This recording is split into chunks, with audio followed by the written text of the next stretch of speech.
Hey there. I want to get on here and do a video today. I was having a conversation with my daughter earlier, and we was talking about, you know, the stimuluses and different things, and the fact that they want to give it's $250 for every child under 6, $200 for every child, no, 7, under 7, every child 7 to 17. Whatever it is, it's $200. So basically, my daughter and them would get $450 a month from July to December, and all families who have children will. It's part of their deal, and that's okay. We were talking about this and the stimulus packages and different things, you know, that they do like that. Anyway, so basically, you know, she was saying, and keep in mind, my little girl, she's pretty conservative. I mean, she's definitely Republican. And, you know, she would probably be one of the ones to subscribe to the old saying, don't work, don't eat. I mean, I know that sounds bad, but it is what it is. But she got to saying, you know, she was saying, well, Dad, I understand, you know, in some cases, you know, that people need some help. And I kind of agree with that. She brought the point of homeless people. I said, but think about something now. Most homeless people, and again, this is my opinion. Y'all can do what y'all want to do. But I was homeless once, actually twice. Yeah, once for sure.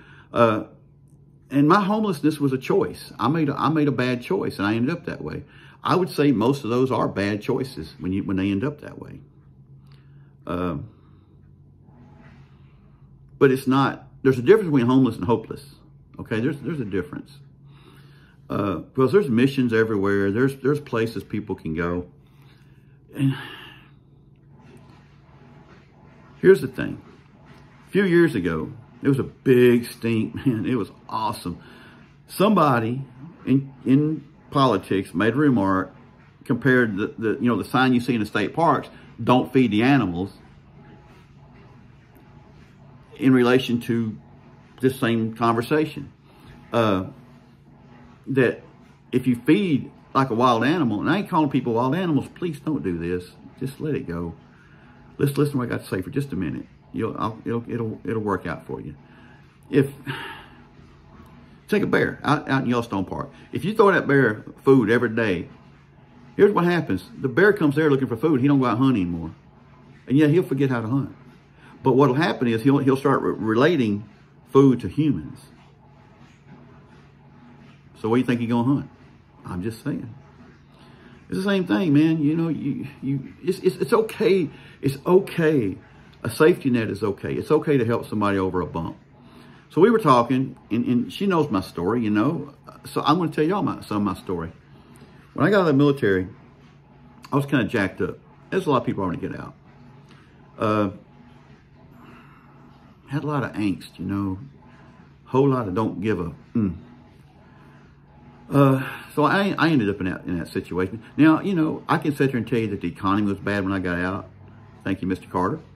I can tell you there was no jobs around. I did find one for a while. But point being, at one point I ended up homeless in the wintertime. Okay, I did. And I'm not talking about, homeless is not, to me, homeless is not living in your car. Because in your car, you're out of the weather. Homeless is not sleeping on your buddy's couch. That's not homeless, okay? That's not homeless. I'm talking about the kind of homeless, I was sleeping in old buildings. You know, just anywhere I could stay out of the weather. Just find an old, like in construction, I love construction sites. I could sneak in there at night, get in one of them buildings, especially the ones that were dried in a little bit, but you can still get in them. Find enough stuff around there to cover up with. So this one particular day, though, one particular night, I woke up, it was like, it was in the 20s. It really was. Northeast Arkansas, it was in the 20s, and it was so bad. You know, I've always thought it was a miracle that I woke up. I really did. I thought, man, but I remember thinking, man, this is no good. This is no good. I shouldn't live like this. I should not be living like this. And keep in mind, then, at that point, there wasn't social safety nets. There wasn't anything. You know, it literally was, you don't eat, you don't work, you don't eat. That's just how it was. I mean, and people got along. You didn't see very many homeless people. And here's why. Because like I said, I woke up and I'm freezing, man. I'm shivering all over. I mean, I just realized how lucky I'm even woke up. I'm alive. So anyway, so I made it into town, and I'm thinking, man, this is no good. Well, I got a cousin. He was in Korea. He got one of his legs blowed off, and he got a job and stuff. And he did good his whole life. He did now. But I went to his shop, and I told him, I said, man, this ain't no good, man. I woke up this morning, the whole building. Could have died last night. This ain't no good. I'm either drunk or high. I know better. I wasn't raised this way. It's no good. So my cousin told me, he said, boy, he's a little bit older than me. He said, boy, he said, you a veteran? I said, yeah, I am. He said, you know you got GI Bill. You got veterans benefits. Go to school. I said, yeah, man, but I ain't got no place to live. I don't have an address.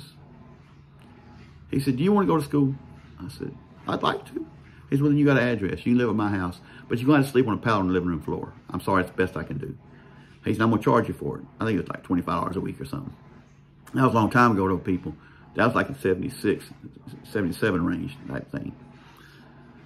So anyway, so I did. I went and enrolled in school. Now, I was telling my daughter the rest of the story, as I like to say. That when I started going to school, you know, when you apply for your VA benefits, and I also found out that back then, because my mother died, I got Social Security benefits for a while I was going to school. So I got a nice little bit of money every month. Plus, they paid for all my school and everything. But you don't just get it, you know. And back then, there was no computers, and things happened a lot faster. But so you apply for it, they mail it in, and then it takes about 6 weeks. But they back pay you, so you do pretty good. So anyway, I would go to school every day, to trade school. I went there to become an auto mechanic. I'll tell you this. I went there to become an auto mechanic. Now, you know, the universe, God, Hindu, whatever, I don't know what you believe in, but whatever it is, it works in mysterious ways, as they say. I went to be an auto mechanic because I love working on cars. But the classes were full. But we got this machine shop class, or manufacturing technology, they called it. You want to sign up for that? I said, well, okay, sure. Let's do it. Turned out to be a blessing, because that's what I've done my whole life. But for a month, I didn't have no money. I had a place to sleep. I was going to pay my cousin back when I got my money. But I had no money. And the guy, I'm going to use his name because I love this man. His name was Harold. And got a soft spot for Harold. Harold run the commissary, the lunchroom. And they had sandwiches and stuff, you know, that you heated up in the microwave. And did we have microwaves? Yeah, we had some microwaves. They heated them up, and they had condiments and stuff, and they had other things. So I sit at the table every day, you know, because I got nothing to eat. And then when I get home to my cousins, I can eat, you know. So one day Harold come over to me, and he sat down. He said, you okay? I said, yeah, I'm good. And he said, I noticed you don't ever eat anything. I said, well, I'm waiting on my VA check. He said, you're a veteran? I said, yeah. And Harold went and got me a sandwich and brought it to me. He said, come and get you a sandwich every day. He said, you can pay me back when you get your check. God bless Harold. We need more Harolds in the world. I try to be a Harold sometimes. So I made it, you know, and I did that school for 2 years. And so there's a difference between homeless and hopeless.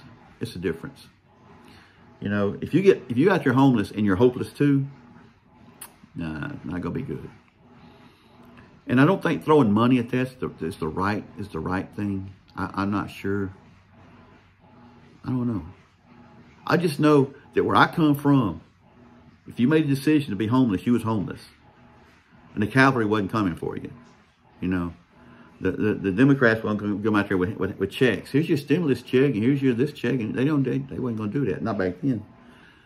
But I made it. I made it. You know, I did, and here I am today. You know, I own a beautiful home.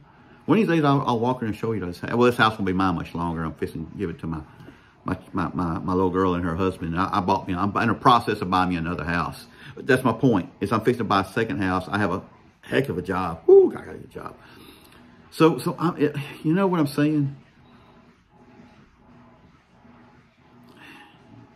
Do we cause people to lose hope when we throw stuff at them? You know, do we? I don't know. I just know that as long as you got a little hope, as long as you got a little something inside of you that says, I can do better, you can do better. But guess what? You got to get up and do better. You know, it's like getting a job, man. When you're young, start getting a job, you just got to go get the job. The job not going, people are not going to come to your house and go, Miss Scott, you'll come work for us? They're not going to do that. I got to go knock on their door and say, hey, can I come to work for you? And then they look at me and go, ooh, you're kind of rough looking, dude, but can you do anything? Yeah, I can do this, this, and this. Well, come on in. We'll give you a try. And they end up loving me, and I end up staying.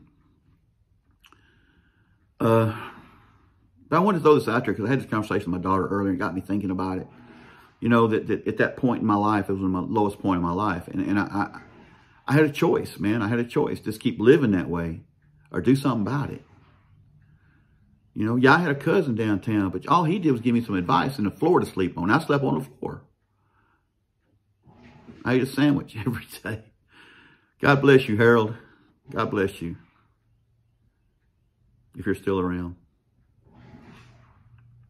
Anyway, I just wanted to come on here and talk about that. You know, we need to give people hope is what we need to do. Figure out a way to give people hope. Let them rise themselves up. I got a video coming up pretty soon. I want to do. I got to do some research, get some information. I don't know how many of y'all ever heard of Maslow, but we're gonna go over that one day because that's something that really changed the direction of my life. And I hope every one of you have a really good day and a really good evening.